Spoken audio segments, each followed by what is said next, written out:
ඇවිත් යන්න.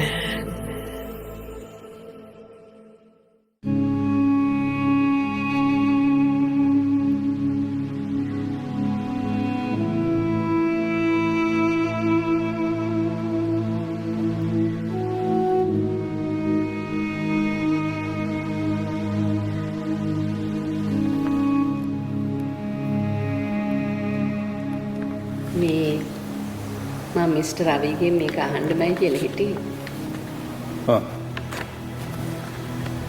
මේ දවස්වල බණ්ඩාරගේ ඔෆිස් එකේ වැඩ කටයුතු එහෙම කොහොමද?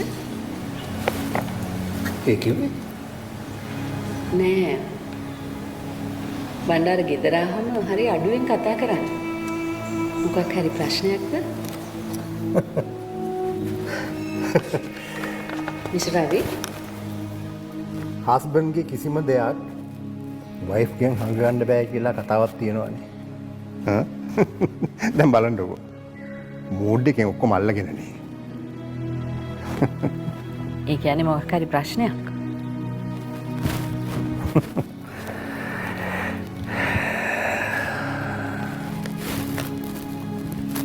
ඇත්තම කියන්නේ මිසිස් බණ්ඩාර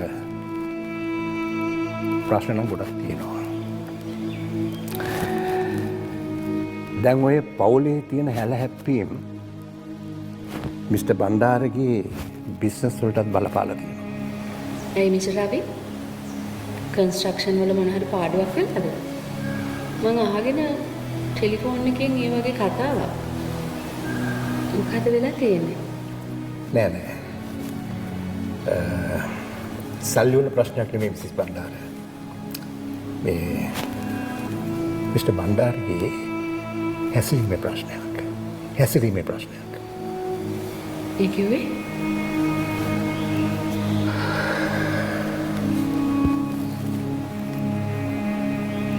එයා මේ දවස්වල මෙන්ටලි ලොකු ප්‍රශ්නයක ඉන්නේ.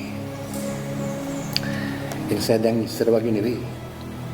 හරියට කේන්ති. ඉවසීමක් කියලා ගෑවිලා. මේ ළඟදී සයිට් එකේ මැනේජර් කෙනෙක් එක්ක ප්‍රශ්නයක් ඇති කරගත්තා. මට සිද්ධ වුණා ඒකට මැදිහත් වෙන්න. ඒ මිස් රවි ඒ මනුස්සයට අපේ මහත්තයා බැනලාද? බැනලා විතර නෙවෙයි මිසිස් බණ්ඩාර. ඒ මනුස්සයා මේ මොකද්ද පරක්කුවක් ගැන කියාගෙන ඇවිල්ලා මිස්ටර් බණ්ඩාරට.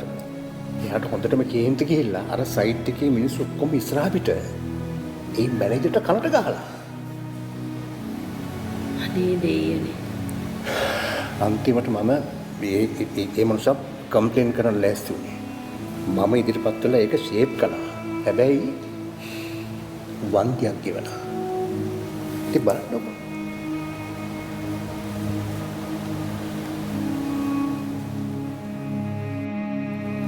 අනේ ඇත්තට මම මේ කිසිම දෙයක් දන්නේ නෑනේ. දැන් මේ ප්‍රශ්නේ එහෙම වුණා කියමුකෝ. ඒක ඉවරෙන්ටත් කලින් මේ ලෑන්ඩ් සීල් එකේ කස්ටමර් කෙනෙකුට මරණීය තර්ජනය කළා. හැබැයි ඉතින් මෙහෙම ගියොත් නම් ඉතින් මිස්ටර් බණ්ඩාර ලොකු අමාරුවක් වැටෙනවා. අනේ මන්දා මිස්ටර් රවි. ඔය හැම ප්‍රශ්නයකටම මුල මේ ගෙදර ප්‍රශ්න. ඔය ඔක්කොම කේන්ති පිට කරන්නේ හිතේ තියෙන ප්‍රෙෂරයකට. එක පැත්තකින් මාෂිගේ ප්‍රශ්න. එයාගේ වෙඩින් එකේ ප්‍රශ්න. අනිත් පැත්තෙන් ඉතින් ආන්‍යගේ ප්‍රශ්න. ඒ දරුවා අනුක්වයි මාෂිවයි එකතු කරන්න හදනකොට බණ්ඩාරට ඒවා උහුලගන්න බෑ. එයාට හරියට කේන්ති යනවා ඒකට. එයාට ඒවා දරා ගන්නම බෑ. නේ මන් දන්නේ. මට තේරෙනවා මිසිස් බණ්ඩාර. හැබැයි බිස්නස් කරනකොට කේන්ති පාලනය කරගන්න වෙනවා. එහෙම නැත්තම් ඔය මිස්ටර් බණ්ඩාර අවුරුදු ගණනාවක් තිස්සේ හදාගත්ත හොඳ නම එක දවසින් එක මොහොතින් නැතිලා යනවා.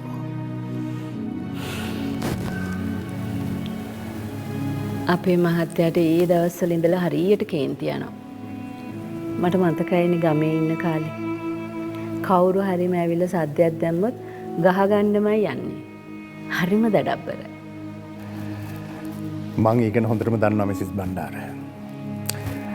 ඔය මිස්ටර් බණ්ඩාරත් එක්ක හැප්පෙන්න ඒ දවස් හැමෝම බයයි. ඒ තරම් ඉතින් දඩබ්බර චරිතයක්. හැබැයි ඉතින් ඒ දඩබ්බර පුද්ගලයා ඔබතුමිය කසාද බැඳලා පස්සේ ඔබතුමියගේ තියෙන ගුණහාපත්කමයි ඉවසීමයි එක්ක හොඳ ව්‍යාපාරිකයෙක් වුණා. හරිනේ?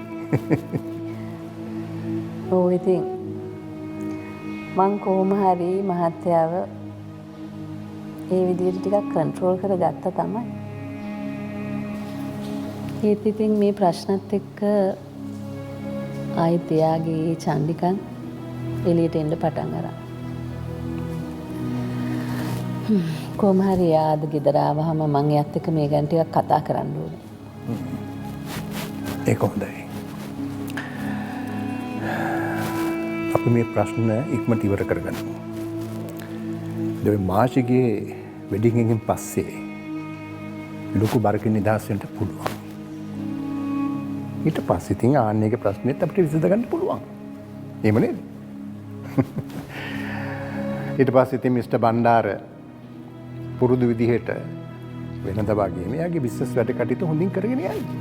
ඒකනේ වෙන්න ඕනේ.